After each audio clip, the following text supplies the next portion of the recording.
What's up guys, it's Average Ol making average content for the average viewer, and today I want to discuss something that I think really needs to be said in order for Battlefield 2042 to be the game that we all are absolutely craving at the moment. It's no surprise that the last few years have been absolutely barren when it has come to first person content. Now, I know that that may seem like a contradictory statement because we've had things like Modern Warfare 2019 and Warzone for example, but the thing is, if you take Warzone out of the equation with Modern Warfare 2019, what we're left with is actually a game that I think many people on the surface of things aren't actually that happy with. And I actually think that there are a number of things that Battlefield 2042 can take into account and learn from and improve upon when it comes to the apparent demise of Call of Duty. Now, the first thing that I want to talk about is something that seems to be very prevalent in the community at the moment, and that is of course crossplay. Now, we've been told recently that there will be crossplay between PC, Xbox Series X and S and PlayStation 5, and also there will be crossplay between Xbox One and PlayStation 4. In Modern Warfare and Cold War, we have had the option to turn off crossplay. However, that only applies to 2 of the 3 platforms.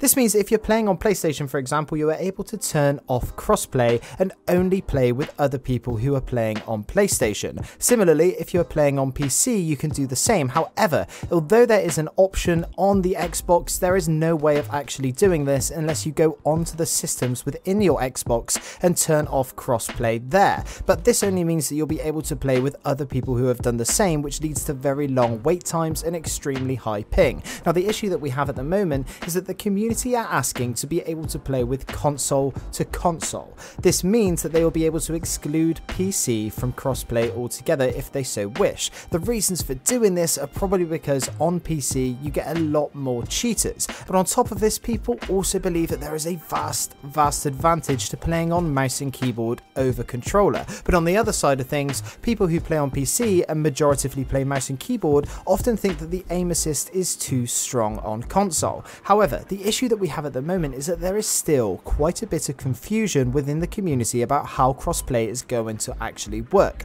A lot of people are asking that they could just play with consoles, but as of yet there is no way of actually knowing this, as we have no solid information apart from some really vague discussions that the devs have given us. Now, the majority of the community at the moment, or should I say the vocal community, seems to be erring towards the side of completely negating PC from crossplay because of the aforementioned reasons. However, as someone myself who actually plays PC, I think that this could actually be quite damaging to the PC community, as it does limit to who we are allowed to play with. I mean, look, I'm not a very good mouse and keyboard player myself, and if you turn off your crossplay, then I'm going to have to fight all of the PC sweats on my own, and that doesn't seem fair to me either. So we'll have to see how this actually pans out. Moving on, the next thing that I really think that Battlefield 2042 really needs to focus on, if they want to learn from the mistakes of Call of Duty, is making sure that the content and the gameplay is focused way more than the microtransaction side. The thing is,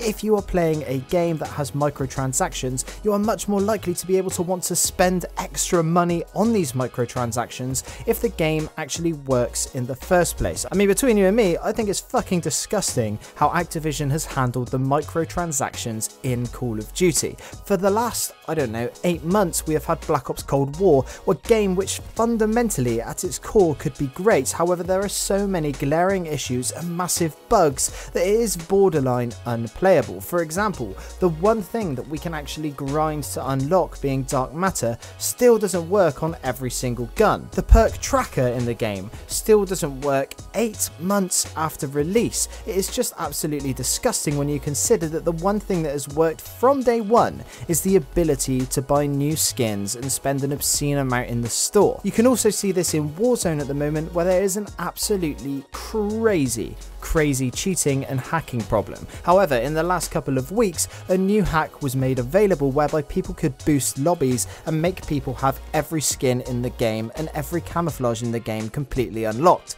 Needless to say, after more than a year of trying to so-called fight cheaters and getting absolutely nowhere, this hack was shut down in a matter of days. And do you know why? Because it affects Activision's bottom line, making money on skins. So my message to EA would be, if you could learn learn absolutely anything from this whole fiasco with Call of Duty, it would be to prioritize the content and then think about microtransactions and making extra money when you have delivered on the full £60 to £100 game that people have bought. Now, finally, the last thing that I just want to touch on is something that I'm actually not too concerned about with Battlefield 2042 for a number of reasons, and that is skill-based matchmaking. The turd of Call of Duty, the skid marks on the underpants of gaming. Skill-based matchmaking. Now, for long-time viewers of my channel, you'll know my absolute disgust with skill-based matchmaking, and how I am a little bit worried about how it might be implemented within Battlefield 2042. Now, classically in Battlefield, we have had the option to choose our server and browse our servers. Now, what this means is that we are able to go into a server and stay in that server with the same people throughout game after game after game. Now, the good thing about this is if you are doing well in one of these servers and you're actually smashing the other team, if there are some better players on the other team, they might actually leave, and chances are an average player will replace them, therefore meaning it will be possible to absolutely pub stomp and go off in some of these lobbies.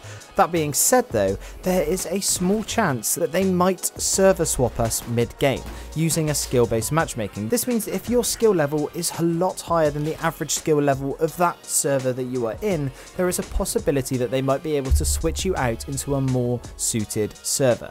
If they do this, this will absolutely be devastating for Battlefield 2042. For me personally, Black Ops Cold War and Modern Warfare 2019 would have been infinitely more bearable if it wasn't for the implementation of skill-based matchmaking. The problem is a lot of people who are on the side of skill-based matchmaking actually think that it's a good thing because it means they're not coming up against so many sweats. However, what they fail to realise is they can never tell if they're getting any better because every single game they are just being matched and rematched with people who are at their same skill level. No matter if you're shit or if you're getting incrementally better, you are always going to be matched with players of the same level of skill.